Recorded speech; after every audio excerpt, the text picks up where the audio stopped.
మన తండ్రి కుమార పరిశుద్ధాత్మ దేవునికి వందనాలు స్తోత్రాలు చెల్లించుకుంటూ దేవుడి దినమందు మనకిచ్చిన వాక్యము ఫిలిప్పీలకు రాసిన పత్రిక 4వ అధ్యాయము 19వ వచనం చదువుకుందాం.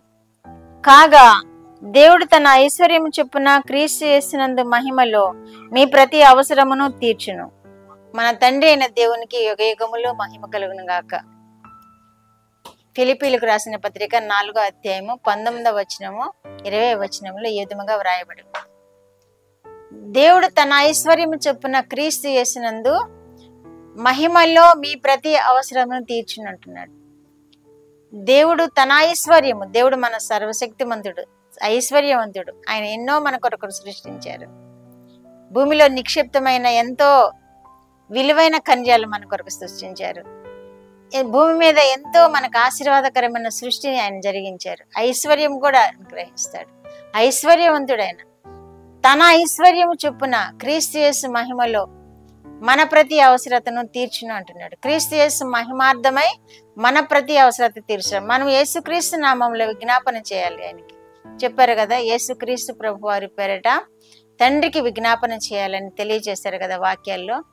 యేసుక్రీస్తు మహిమార్థమై మనం ఏది అడుగుతామో అది ఆయన ఐశ్వర్యం చొప్పున ప్రతి అవసరత మనలో తీర్చబడుతుంది అని వాక్యం ద్వారా మనం గ్రహించగలుగుతున్నాం. కాబట్టి ప్రార్థన చేయాలి, దేవుని మీద ఆధారపడాలి. మన అవసరత ఏమున్నదో అది దేవునికి తెలియచేసినప్పుడు దేవుడు తన ఐశ్వర్యము చొప్పున ప్రతి అవసరమును మన కొరకు తీరుస్తాను అంటున్నాడు. కీర్తన గ్రంథము 23వ కీర్తన 1వ వచనంలో ఉంది కదా, యెహోవా నా కాపరి, నాకు లేమి కలుగదు అంటున్నాడు. దావీదు మహారాజు సమృద్ధిగా ఆయన ఆశీర్వదింపబడిన విధానాన్ని మనం చూస్తున్నాం.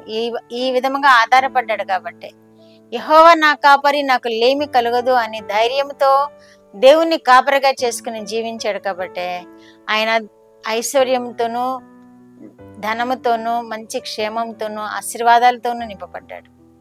ఎంతో క్షేమం కలిగి ఉన్నాడు దావీదు మహారాజు.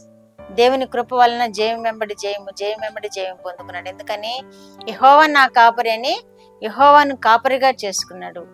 లేమి కలుగదు నాకు అని నిశ్చయంగా తెలియజేస్తున్నాడు, ధైర్యంగా తెలియజేస్తున్నాడు. మనం కూడా అలా తెలియచేయాలి. నాకు యెహోవా కాపరి, నాకు లేమి కలుగదు అని నిశ్చయత మనం కలిగి ఉండినప్పుడు దేవుడు మనల్ని కూడా దావీదు మహారాజును ఆశీర్వదించినట్లు మనల్ని ఆశ్రయిస్తాడు. తన ఐశ్వర్యము చొప్పున ప్రతి అవసరత మనకి తీరుస్తాడు. యేసుక్రీస్తు మహిమార్థమై మనం అడిగే ప్రతి దానిని ఆయన నెరవేరుస్తాడు.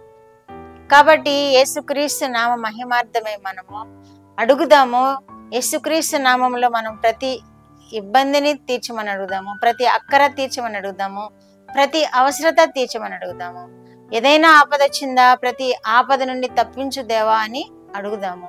దేవుడు తప్పకుండా మనకట్టి విమోచన కలుగు చేస్తాడు. సమృద్ధి అయిన ఆశీర్వాదాలతో నింపుతాడు. ఐశ్వర్యవంతుడు కాబట్టి మనల్ని కూడా ఐశ్వర్యంతో నింపుతాడు. మన తండ్రి అయిన దేవునికి యుగయుగములు మహిమ కలుగును గాక అంటున్నాడు. ఎందుకని ఆయన మహిమ కలుగుతుంది. మనకి ఆయన దేవుడుగా ఉన్నాడు, మన అవసరతలను తీర్చే దేవుడుగా ఉన్నాడు, ఆయన సమృద్ధిని అనుగ్రహించే దేవుడుగా ఉన్నాడు.